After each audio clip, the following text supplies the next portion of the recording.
Hi అండి, welcome to my channel. Ugadi శుభాకాంక్షలు. ఇవాళ మనము ఉగాది పచ్చడి చేసుకుందాము. ఇదిగో ఉప్పు, మిరియాల పొడి, బెల్లము, చింతపండు రసము, మామిడి కురుము రెడీ చేసుకున్నాము.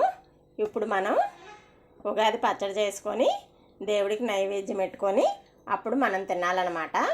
ఇప్పుడు ఈ పచ్చడి ఎలా చేసుకోవాలో చూద్దాము. ఇలాగ చింతపండు రసం తీసుకున్నాం కదా, ఇదంతా బౌన్లో వేసేసుకోవాలి. ఇందులోని 1 కప్పు బెల్లం కురుము వేసుకోవాలి.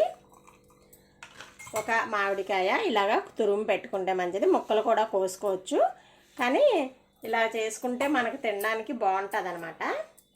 1/2 స్పూను మిరియాల పొడి, 1/2 స్పూను సాల్ట్ వేసుకొని బాగా కలిపేసుకోవాలి.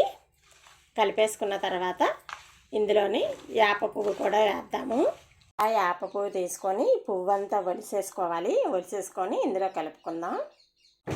ఈ వేప పువ్వు అంతాను ఇలా ఒలిసేసుకొని ఇప్పుడు వేప పువ్వు కూడా ఇందులో వేసేసుకొని దేవుడికి నైవేద్యం పెట్టుకొని అప్పుడు అందరూ తినాలి. చాలా బాగుంటుంది, చాలా మంచిది కూడా ఆరోగ్యానికి. అందుకే ఇలాగ మన సంవత్సరానికి ఒకసారన్నా ఇలా చేసుకొని తింటే చాలా మంచిది.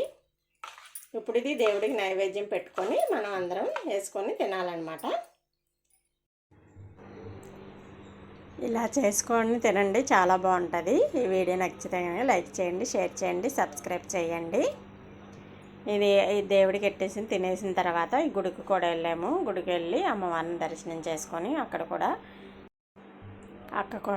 ఉగాది పచ్చడి తీసుకొని అమ్మవారిని దర్శనం చేసుకొని వచ్చామన్నమాట. ఇలాగ ఈ ఉగాది పండుగ ఇలాగ గడిచింది.